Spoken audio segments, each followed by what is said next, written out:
we'll get right into it. I think a couple things might be useful to discuss is that we're dealing with high-path AI.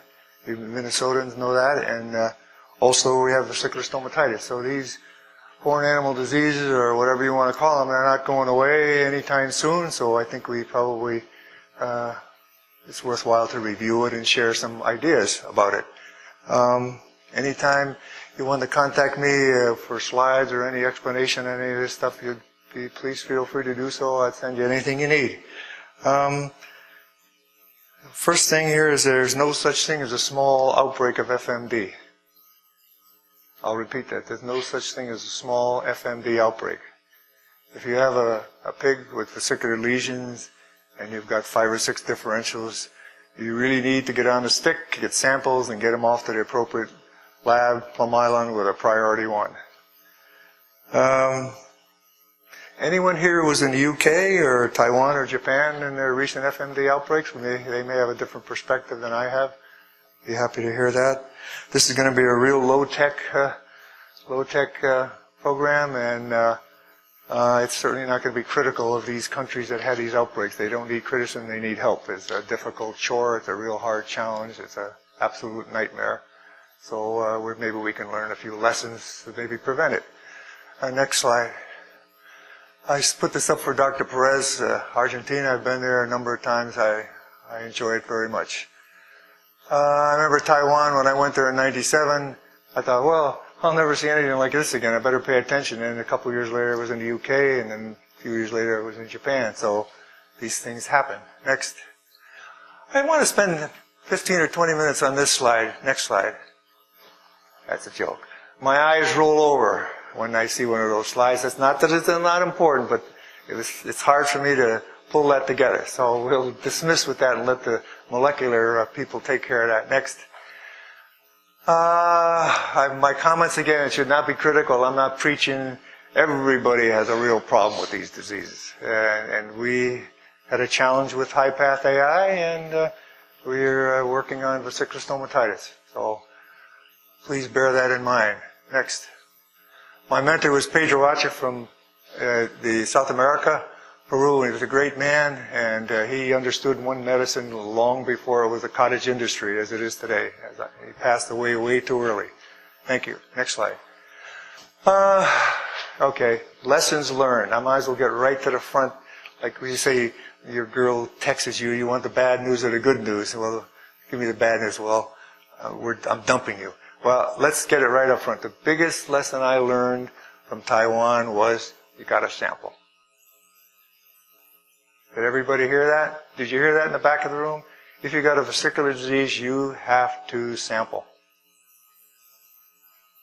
Send it into the lab as soon as possible.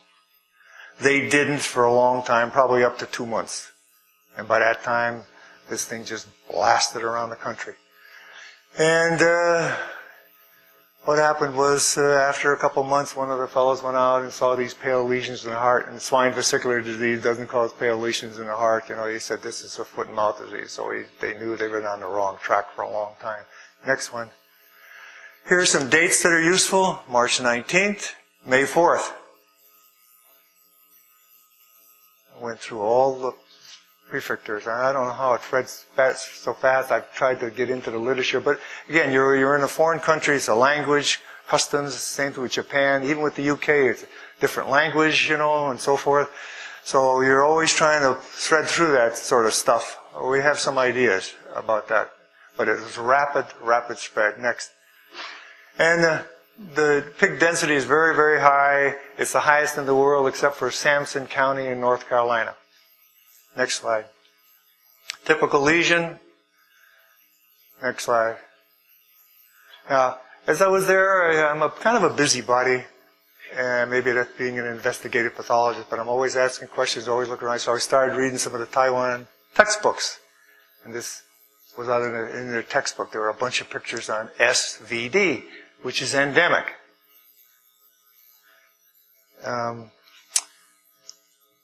One has to differentiate. Now, I think the way I would have rewrote this sentence, one must differentiate clinically and in the laboratory this lesion in samples from other vesicular diseases. I mean, if you got a disease like this and you got FMD and you got vesicular xanthoma swine and so forth, you got 4 major ones and you got Seneca virus, you really need to sample. So it was an unfortunate oversight. Next slide. I think the high farm density, a typical day, very overcast, very high temperatures, high humidity. The farms in many areas were closest from here to there, but this is a typical road down in Pingtung County, way down in the south part of Taiwan. Very high density farm. Next. And there may be an upside to that. I think 20-30% of the farms out of 20,000 went out of business. So this improved the environmental aspects of pig farming. And so that could be a silver lining. It's a hard way to get to a silver lining, but nevertheless they got there. Everybody's your friend, but when it comes to trade, you can see here, and this is what happened. They had a very lucrative trade with Japan, very specialty products, pork and U.S., Denmark at that time. I don't know the structure now of who has that, but everybody shifted in, and they really have not much of an export industry anymore. They still have FMD running around. Thanks. Next one. This one shows another lesson with biosecurity. You really need to pay attention to your biosecurity and try and do it as best you can. And here you can see the burials, and all these are recruits. They around a few days after the outbreak, they got in 50,000 military recruits. 50,000. I'll repeat that. 50,000. I always thought you bring in a lot of people, you can solve the problem.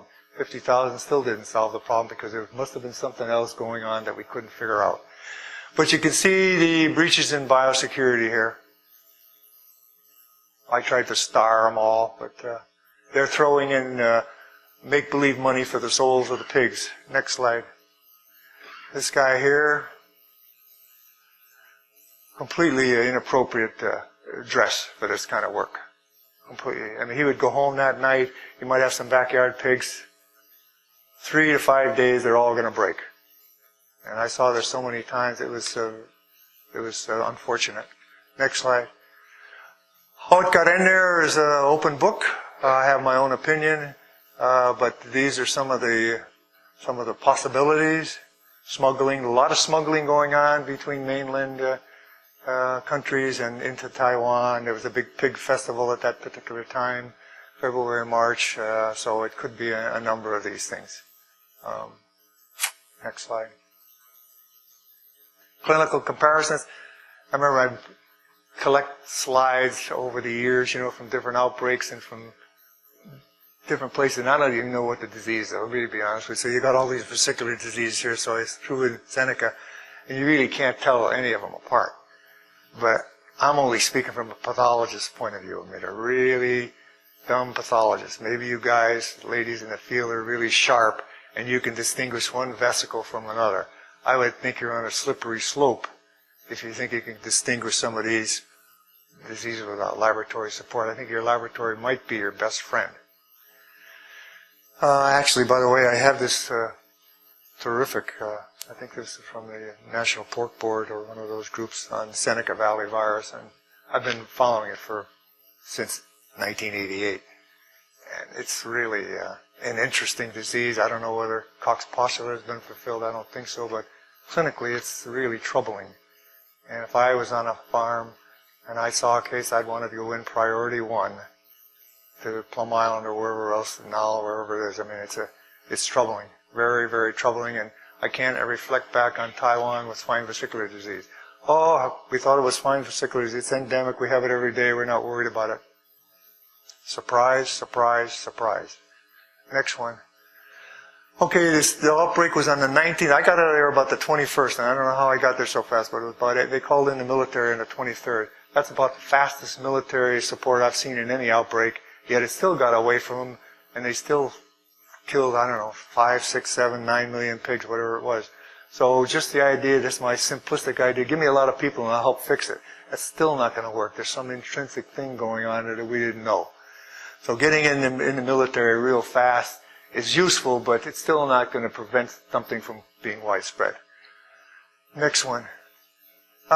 This was a good outbreak. It's a good part of the outbreak. The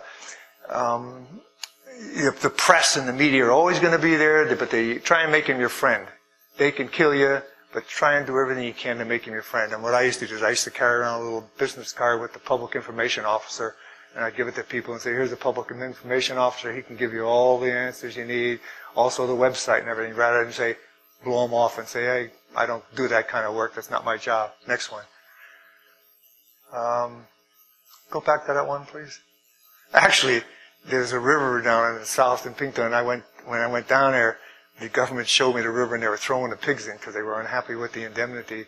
And as soon as I got out of the van, the TV people asked me what my opinion was of throwing all the pigs in the river. And I happened to have the business card. I take them with me from the information officer at the embassy. And a lifesaver. I pulled the business card out and I gave it to the people, to the TV people, and said, this person here can answer all your questions. They can give you a website to give you all the information you need about it. And at least maybe I made a friend. I didn't make an enemy.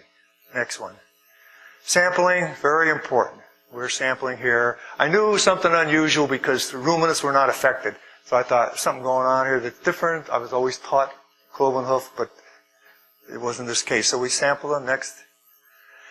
And this is where it really screwed up. I sampled got about 30 good samples, and I packed them up and did all the right kind of things. And when I got back, I called up my buddy up on my island. He said, well, out of 30 samples, approximately 10 were non-viable. And I just could not believe it. At least we got 10 or 20 viable.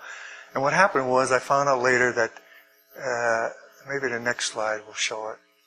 Yeah, I think when it went through customs, they took all the vials out and they kept them overnight inside while they did all their paperwork and then put them back in the boxes so they were out of refrigeration. And that's the only thing I can think that could have happened. But fortunately, we got 20 samples that they could work on, and they could do a lot of studies with that. Yeah, 10 of 35. Next one. I'm going to go back there. Somebody asked, next one. Somebody asked me what I did when I came back to the States. Well, I'll be very honest with you. I left all my clothes there. I left my briefcase there. Gave my shoes to my driver. I brought nothing back to the States.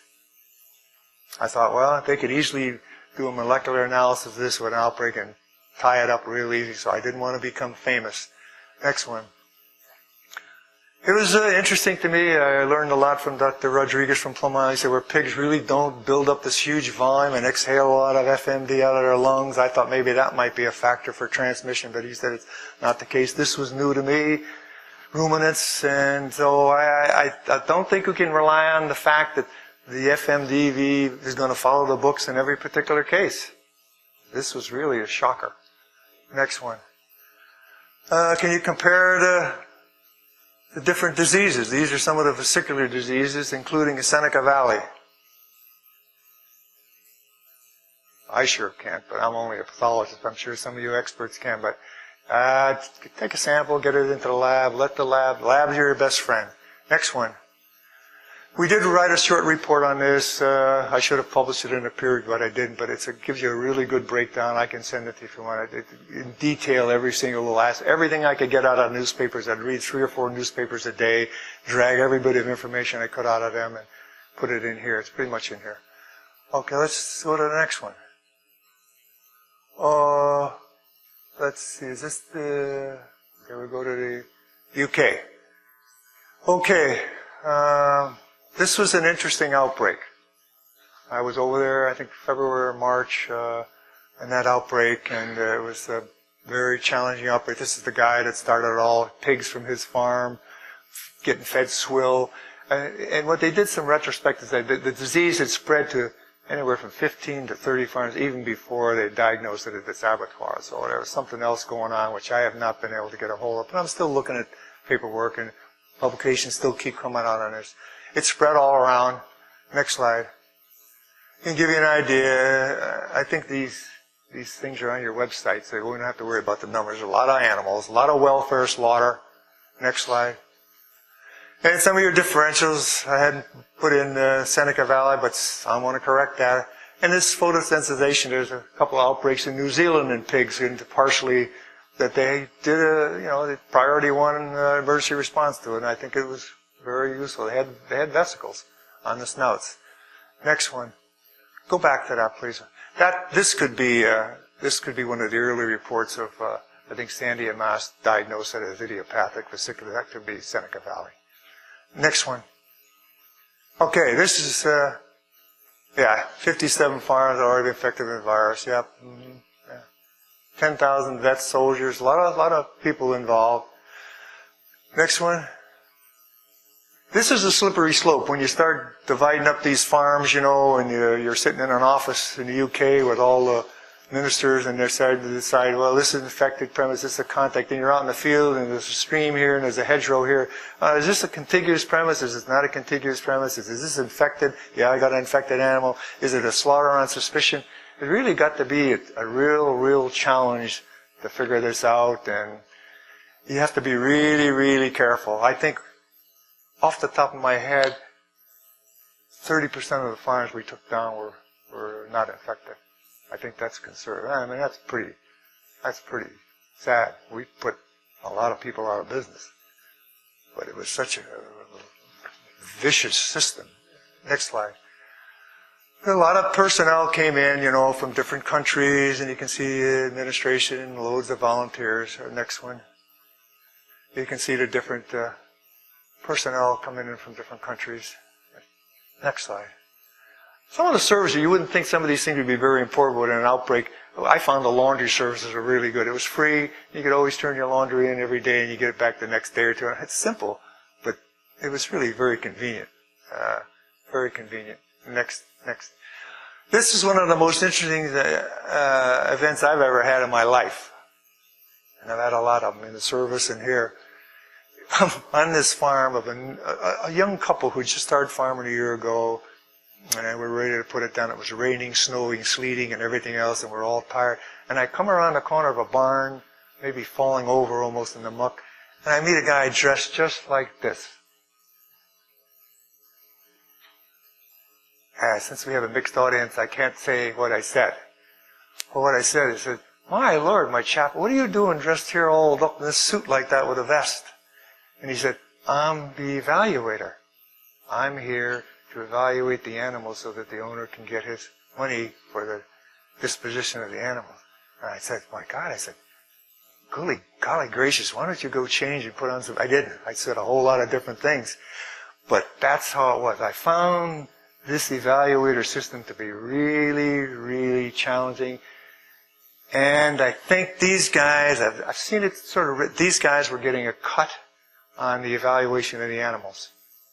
I asked my friend in Japan about it. He said, we had 3 people, 2 of them from the government and somebody from the prefecture do it. These guys were doing it, and then they were getting a cut on what the evaluation was for the farm.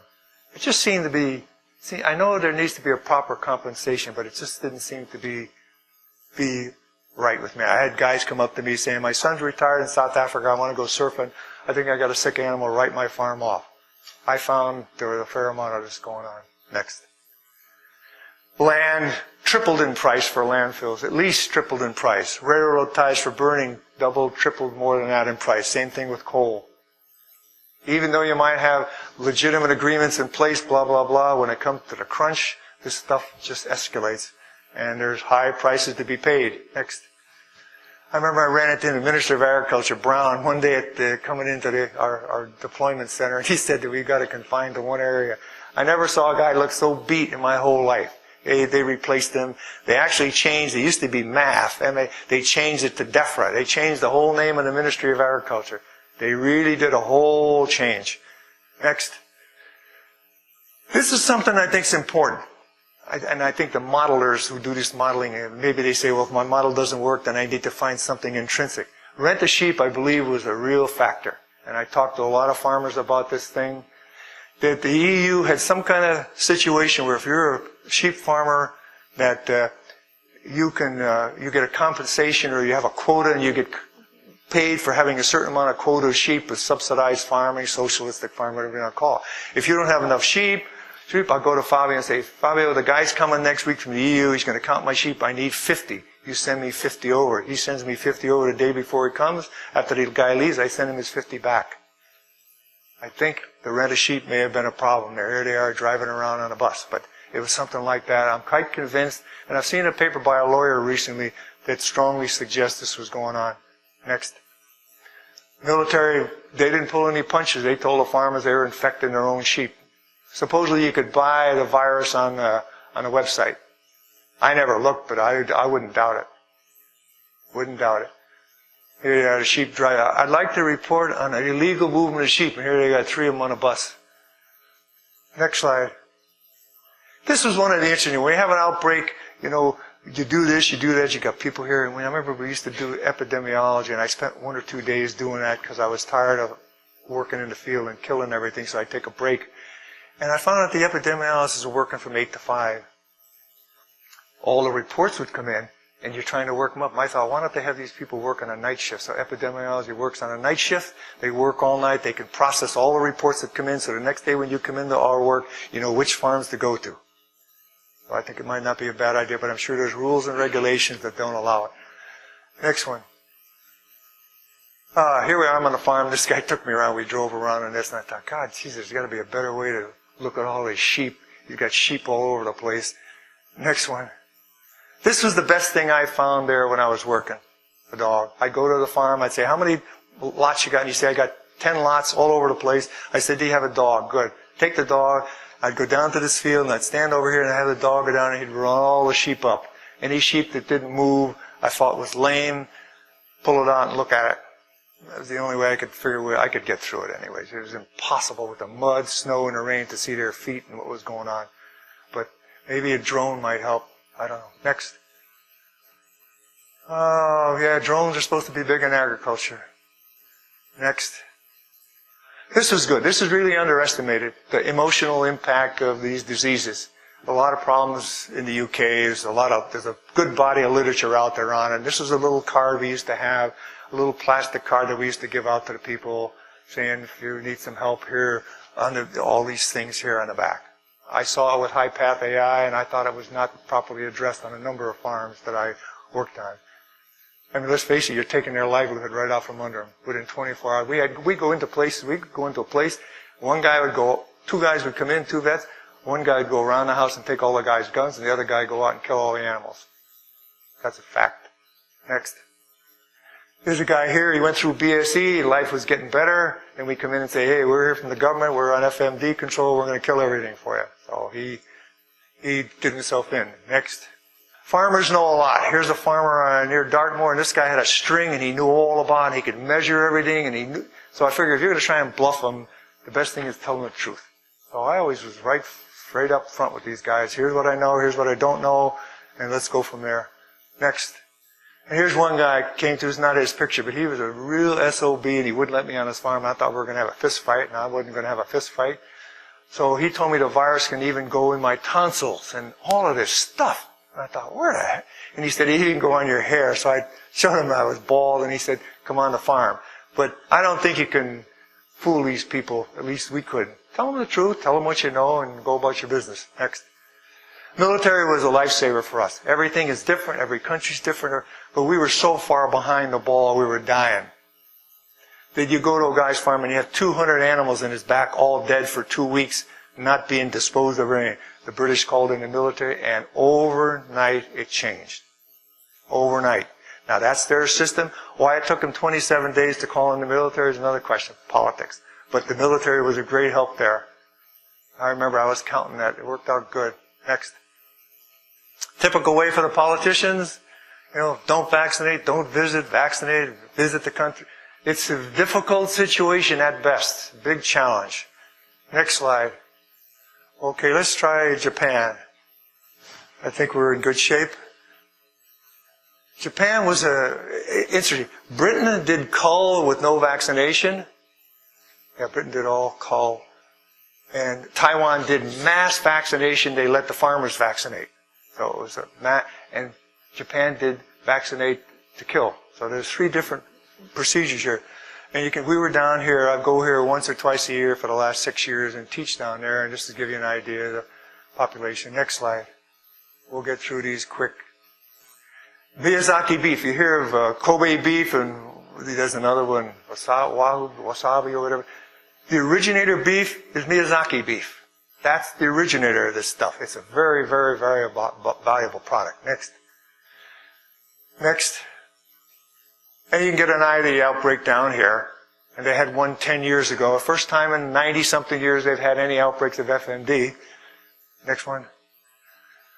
You can see the location of Kyushu, and it's right close to here, and you got a lot of other countries around that all have endemic diseases, so Japan's kind of surrounded. The next slide. March 25th, 93 years, this is 2000. They got on it real quick. Next slide. And you can see the pig lesions here, pig snout with a nice vesicle right here, and some lesions on the heels, bulbs. Next slide. Military came in, they did a good job, they were on top of it, they vaccinated very carefully, only the government vets vaccinated, it wasn't a farmer vaccination scheme, very well controlled, very meticulous, very paying attention to detail. Next one. Next slide. You can see the burial, and individual farmers, there was a lot of discussion over indemnity for some of these valuable animals that were Miyazaki beef animals. Next one. And I did a lot of work with the military. Next slide. So I was really working with the military, and they responded very well, and people liked them, and they liked the help from the military. Next. And I remember this is the only time I've seen where a drone was used in an outbreak, and I've never been able to verify the guy who did it, but they used drones on a couple of cases on individual farms where they wanted to either do surveillance or use disinfectant or something. So it was kind of interesting, and I could see the Japanese do it because they're very interested in technology. Next. This has got nothing to do with Japan or any place else, but I'm going to take a minute to do this. This was a trip we did to Bulgaria with USAID on bird flu. And it shows how we're really in this mix together. That when I saw what was going on there, I was absolutely shocked. We put on a training course. Go ahead. Next slide. Turkey, next slide. We went all across Bulgaria lecturing to veterinarians on bird flu, PPE, all this kind of stuff. Next slide. We're on the bus. Next slide. We use these little packs. And it's interesting. These vets had been under the old Russian system, and they had no idea what a little whirly pack was. They had never seen syringes before. These guys would open the whirly packs, and they'd stick their fingers down the whirly packs. This is sterile whirly pack. So the idea that we have many, many, many countries out there that have this level of expertise, to think that they're going to control all these things overnight is a big, big question mark. Next one. So we finally taught them a few things, and they're happy. The syringes, they'd never seen these snap cap syringes. It was whole new education to them, and I was kind of dumbfounded. I thought, wow, this is really a new experience to see training like this really appreciated. Next one. This is a chart I've been trying to compare. I won't show it. It has Taiwan, the UK, and Japan. I have about 20 entry of the disease, how fast it spread, the number of people, so forth. And I'm trying to compile this thing. I've been doing it for 10 years and not making much progress. I'm trying to pull it all there, see if there's a little thing in there that I missed that might help me. Next slide. I think that's it. If there are any questions. Oh, this is really, I told you, this is a terrific piece of paper by, document by the Pork Board on Seneca Valley. Really, really very thorough, whoever did it. I certainly acknowledge them and respect their expertise in putting this out and alerting everybody.